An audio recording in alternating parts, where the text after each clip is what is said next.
It's morning in Spokane. On this morning in 2011, 500,000 people call the Spokane area home. 100 years ago, an organization is formed here on an abiding principle that is still true today. No matter where one lives here or what one does here, under all is the land.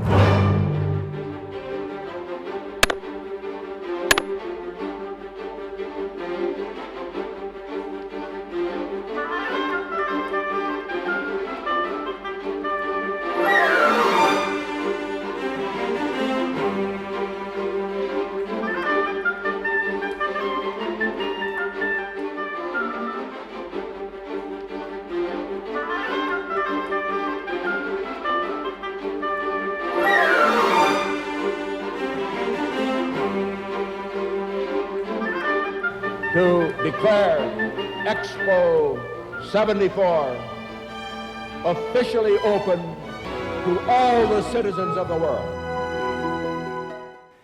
Hello, I'm Tom MacArthur for the Spokane Association of REALTORS. The Spokane Realty Board, as it is known in the beginning, is formed in this room in 1911, the Hall of the Doges of what was then Davenport's restaurant, now the Davenport Hotel.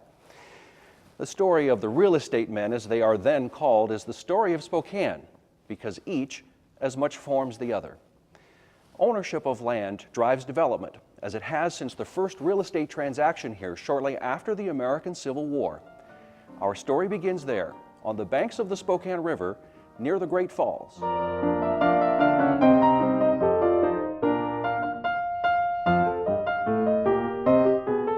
Spokane begins as a real estate transaction in 1878. James Glover, whom history celebrates as the father of Spokane, purchases most of the land around Spokane Falls under a federal land act. The President of the United States himself, Rutherford B. Hayes, signs the deed. 2 years later, in the newly formed Spokane County, the auditor records the deed at 11:40 in the morning on May 31st, 1880. This piece of paper, in the archives of the Northwest Museum of Arts and Culture, is the birth certificate for the city of Spokane. The deed says, it appears that full payment has been made for the land. We don't really know how much Glover pays for the land, nor do we know how much he pays two squatters for the right to buy it, which means Spokane really starts before Glover. It did. A couple of men by the name of J.J. Downing and Seth Scranton had come to the area in 1871. They were already starting to kind of develop that area a little bit, land on both sides of the river around the falls. So they were going to capitalize on the power at the falls. They built a little sawmill, which was water powered. And they were hopeful that this area was going to develop because the Northern Pacific Railroad was supposed to be coming to the area. They had streets named. They had mapped the city of Spokane out far, way ahead of Glover. The story of how Spokane gets its start is told in a new book, Spokane, Our Early History Under All is the Land, commissioned as a Centennial project by the Spokane Association of REALTORS. Tony and Suzanne Beaumonte, husband and wife and the region's foremost historical authors, begin their story when Scranton and Downing pound a stake into the land in 1871. Nearly a decade before Glover's deed is filed. The big thing on this that really struck me as we started putting this thing together is not knowing we were going to do a book on real estate for the Board of Realtors. We were really surprised how often real estate played a major part in this. Spokane is about real estate. That's where a lot of people made a lot of money. The city of Spokane Falls is incorporated in 1881 with a population of about 1,000 people. The Northern Pacific Railroad arrives in 1883, and Glover literally hits pay dirt. We've done something with the early history of Spokane that nobody has ever done. I mean, we don't write off somebody else's writings. We go to original sources. That's how we find this stuff. The Beaumonte's sources include the diary of J.J. Downing's daughter, who writes of her family's arrival to the area 140 years ago. Then there flashed into view, as if by magic, a scene which for beauty and grandeur was surpassed nowhere. Here lay a broad, fertile valley completely covered with waving bunch grass and surrounded by ranges of lofty mountains whose hooded peaks towering above the fleecy clouds seemed to fade away into the serene blue of the heavens. Through the valley, a river wound its snake-like course, now running smoothly and now rushing with a roar over boulders and cataracts. Babe Downing, 1871. The pristine beauty of the land surrounding the glorious Spokane River Falls that so enchants Scranton, Downing, and Glover soon disappears. Within a decade, pioneers clear-cut all the surrounding forest and build the first city of Spokane out of wood. In 1889, 32 blocks of wooden buildings burned to the ground, and a second city of Spokane is built of brick. The word falls is dropped from the city's name in 1891. Spokane's first residential neighborhoods, Brown's Addition and Cannon's Hill, are developed away from the city center to avoid all the noise and the smell of a growing city. The citizens of Spokane will treat the river as a dump site and sewer for the next 100 years.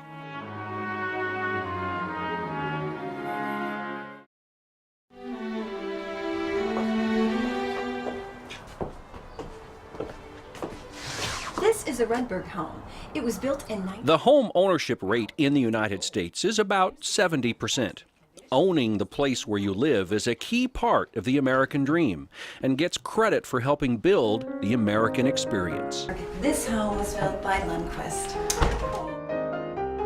Homeowners are more involved in their communities, they pay more taxes, they tend to be longer term employed, all of those things. But for me, fundamentally, it's about freedom. And that's why home ownership is so important in this country. And I think about those countries where you can't own land, that the government owns the land and you just get to subsist there. That's what this country is about to me. And home ownership is the #1 emblem of that to me, about what this country is and what the country was built upon. That's in the 250 years we've been around now. Statistically, we know that families and children grow and mature better with stability, and home ownership provides stability. I live in a neighborhood where we have a lot of folks who live in apartments who come and go, whose children don't always know where they're going to be the next month or the next month after that. But when you own a home, you have pride in what you have. Some policymakers back in, I think, 1913, when my understanding, the income tax was brought in, they brought in a mortgage interest deduction. And the reason for that was to incentivize people, because we all know, we all think, and we really all know that home ownership matters. Being a homeowner gives you some stability, gets you involved in your community. There are all kinds of studies out there that indicate that home ownership has a real positive impact on one's community. There's no doubt that that's been a significant thing in our growth of our cities and our communities. A home is typically the most expensive, longest-lasting asset a person will buy. This one on Spokane's South Hill is a fine example of the Mission Revival style. It sold to its first owners in 1911 for $17,000, recently sold again for $340,000, an appreciation of 2,000%. The Rudberg House on the National Historic Register is still a viable asset after 100 years. Most people engage the help of a professional when buying or selling real estate. Arthur Jones establishes Spokane's first real estate company in 1887. We know it today as the Tomlinson Real Estate Group. Jones is an original promoter of the Grand Coulee Dam, sells the site of Spokane's downtown post office to the government, and secures land for the Davenport Hotel. While men had most real estate companies in the early days, one woman is an exception. Alice Houghton opens her real estate company in 1889, the year of Spokane's Great Fire. She was not considered a feminist during her era. She was not a suffragette, but she was very unique in that field because it was really a man's field. But she just kind of had a knack for it and became very involved. And of course, because of that, she had quite a high profile. In the same year today's Monroe Street Bridge is completed, Spokane's real estate men form an association over lunch in the Hall of the Doges of Davenport's restaurant. The Spokane Realty Board is born on the 1st of September, 1911. The association, primarily a booster organization which will maintain its present semi-business and social form until the first annual meeting. Other matters of virtual importance to the city, such as Apple Show, Street Carnival, crops, Interstate Fair, railroad rate decisions, and new railroad constructions, all issues bearing directly or indirectly on Spokane's progress will be discussed from time to time. Members elect 40-year-old Frederick Elmendorf as the first president of the Spokane Realty Board, an association of competitive businessmen that understands cooperation is the key to their mutual success, a guiding principle that will last a century and beyond. What amazes me is these guys got that. There were 20 of them that got together and elected Elmendorf as president, but they saw that they needed to share in order to succeed. Even then, I mean, there were 138,000 people in the Spokane area at that time, which is not a lot, but huge growth that they'd had in that decade. But those guys having that kind of vision, and somebody like him, who's quite young, a lot younger than I am at the time, really seeing that and understanding that they needed to cooperate, that couldn't have come easy.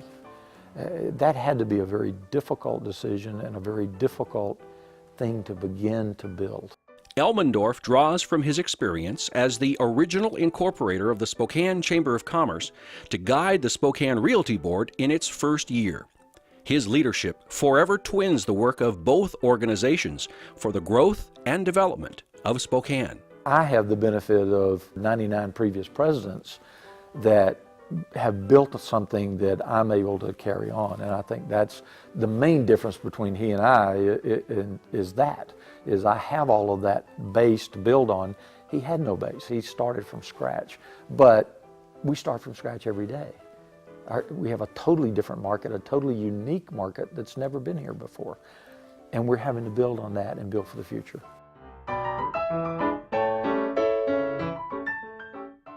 The business of real estate can be fun and games. One of the greatest catalysts to developing Spokane's near north side is Natatorium Park, which opens as a trolley park in 1889, the year of Washington statehood.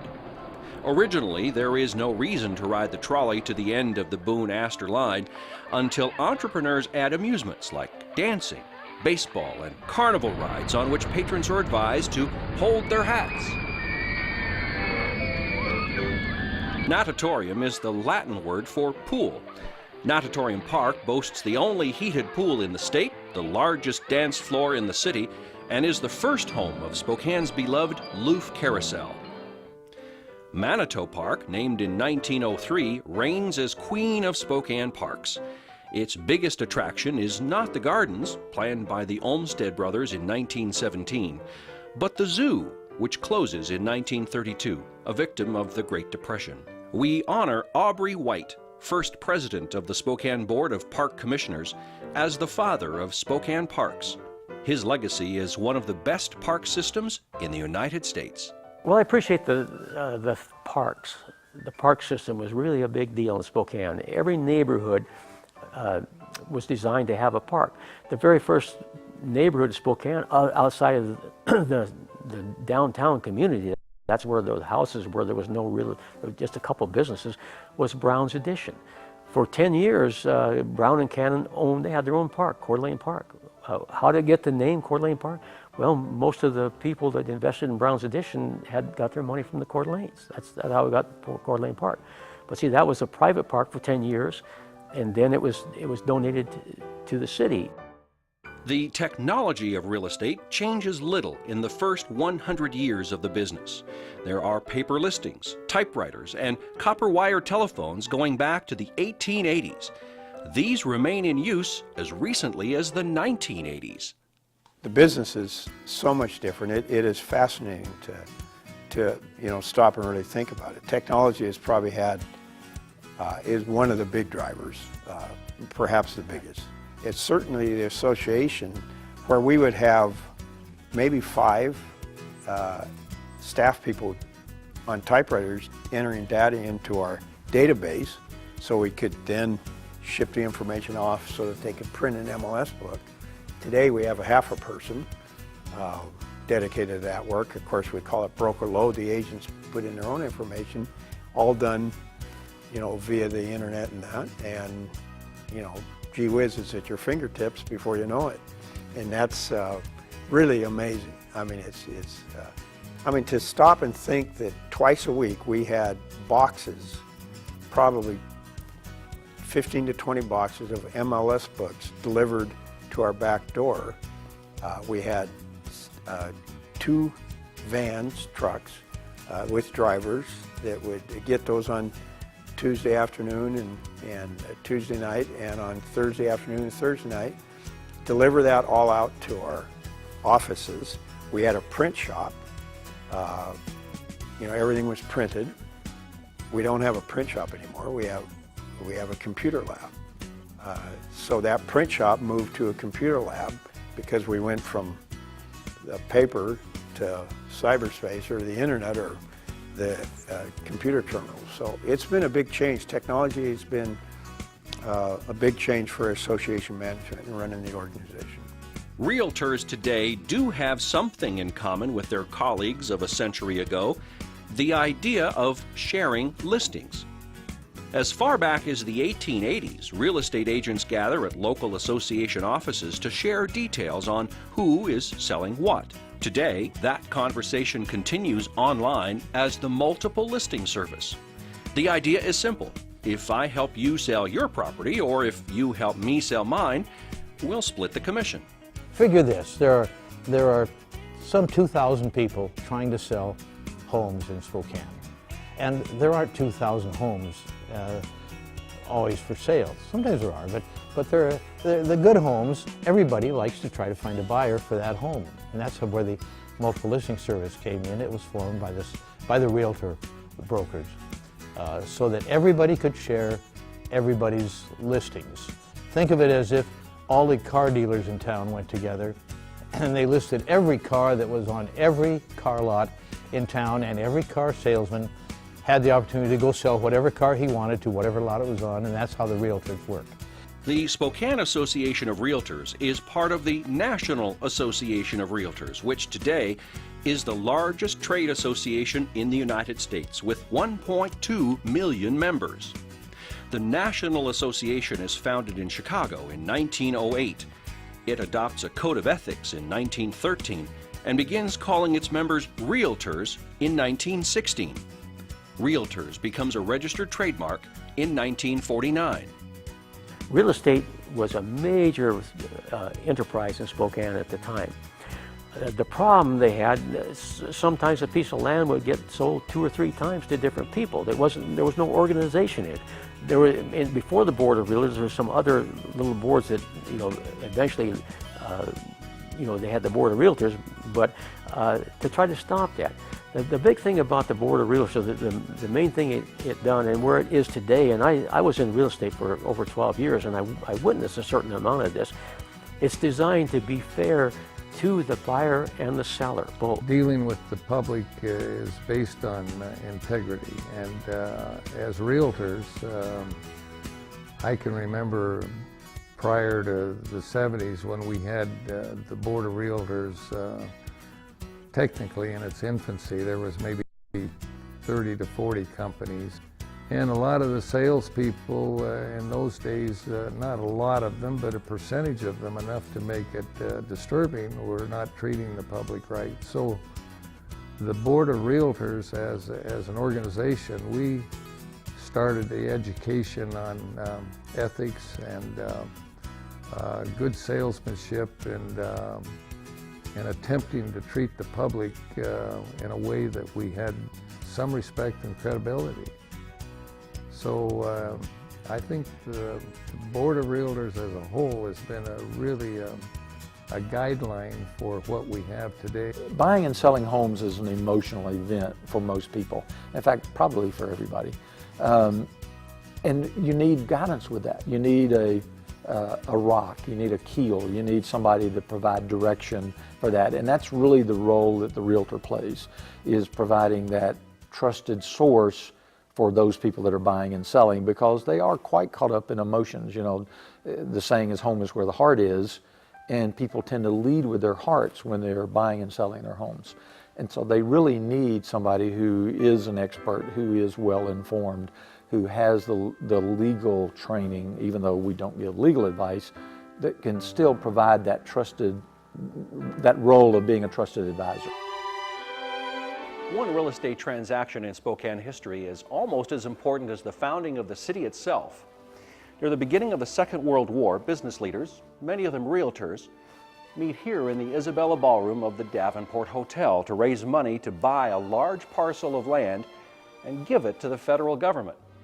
After the war ends, Spokane is left with the largest employer in the Intermountain West, which continues to impact our city today. Stars shining bright above you, night breezes seem to whisper I love you, birds sing. Yesterday, December 7th, 1941,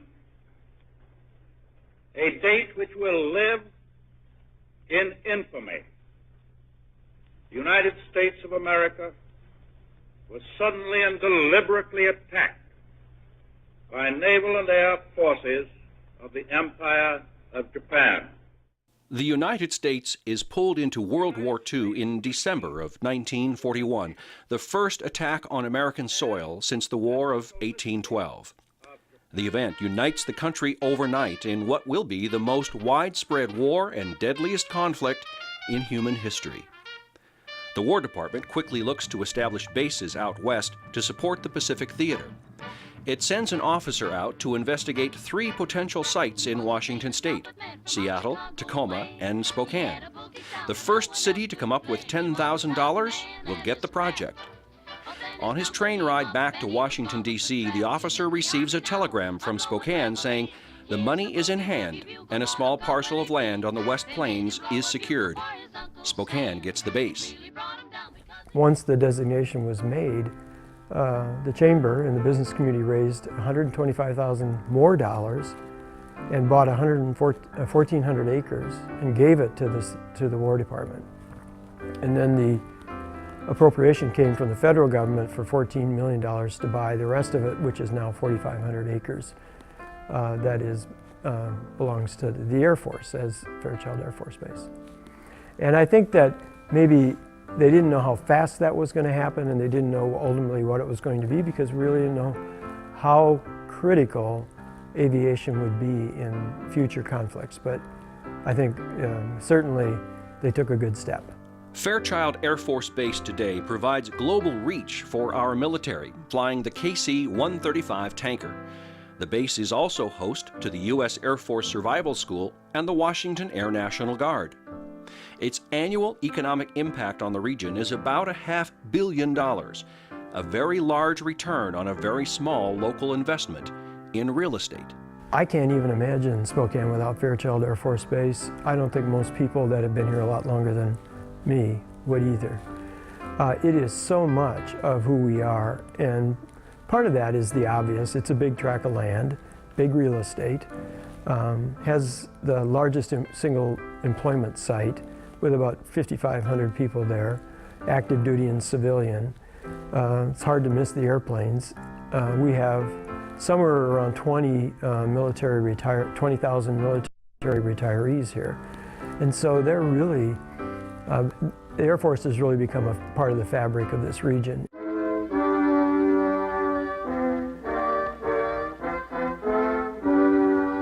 The great Pacific Northwest begins right here.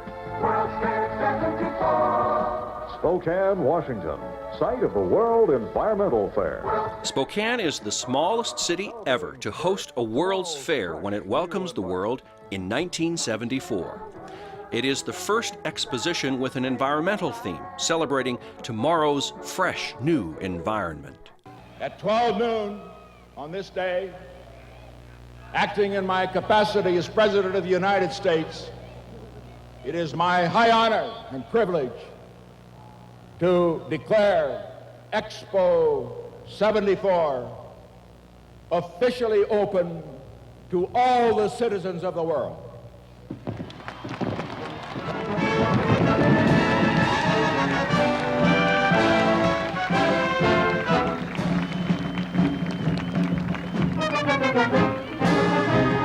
The seed for Expo 74 is planted in 1959 when business leaders formed Spokane Unlimited to reclaim downtown Spokane, lost to suburbanization and industrial development. With leadership from the Spokane Association of REALTORS, the group purchases Havermale Island in the middle of the Spokane River as the focus of a downtown makeover. Cleaning up downtown Spokane is twinned with a celebration of the city's Centennial, and leaders begin to dream of something big. I wasn't thinking of World's Fair. I was thinking of something that would be regional, at least in attraction, national in scope as far as a theme and so forth, and that would be able to attract outside money. The reason that the World's Fair appealed to me was that if we could pull it off, was that it would do things for the community that you didn't have to do that you couldn't do for yourself. It would bring people into the community who would spend money, and some of that would be left in residual benefits in physical construction, and it would bring attention to the community in a way that only large cities can do. Expo 74 attracts 10 nations and more than 5 million guests. The event leaves Spokane with an opera house, convention center, a 100-acre urban riverfront park, and $150 million in the local economy. To see what happened with Expo for the city of Spokane, for our community, how it transformed that whole area is still something even today. These many years later, I still pinch myself and think about, now that's where this used to be, and look at it now. Small real estate gems, too, define who we are in Spokane. For example, 100 years ago, a young boy in this house opens the Spokesman Review newspaper every morning before going to school and laughs at the stories in the Bingville Bugle. The lad so identifies with the make-believe characters that his family gives him the nickname, Bing. You hear his most famous recording every December.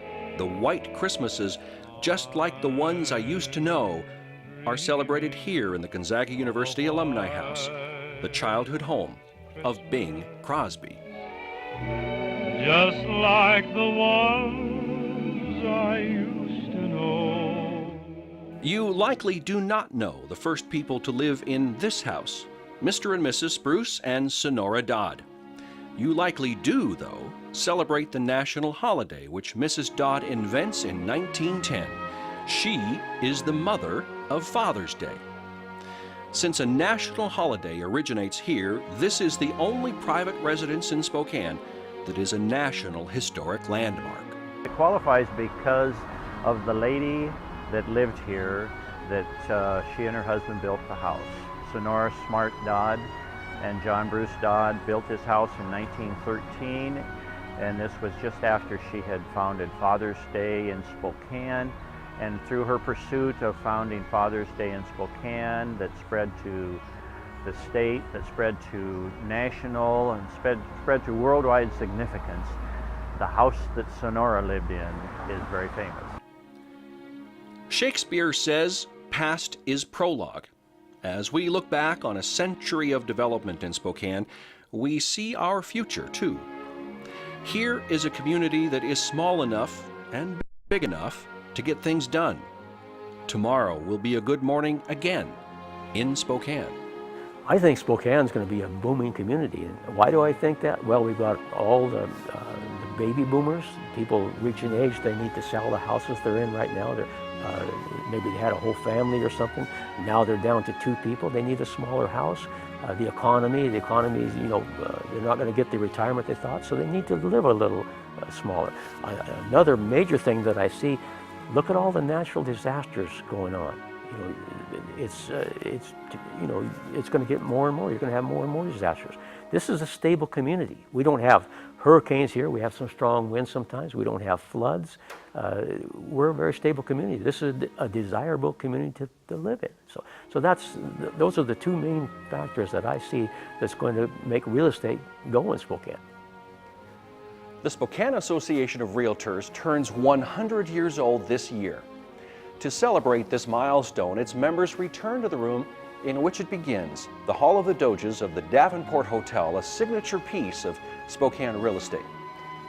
Many things will change in Spokane in the next 100 years, but one thing is certain: real estate men and women will continue to define our city, because history tells us, under all is the land. I'm Tom MacArthur. Happy Centennial, Spokane Association of REALTORS.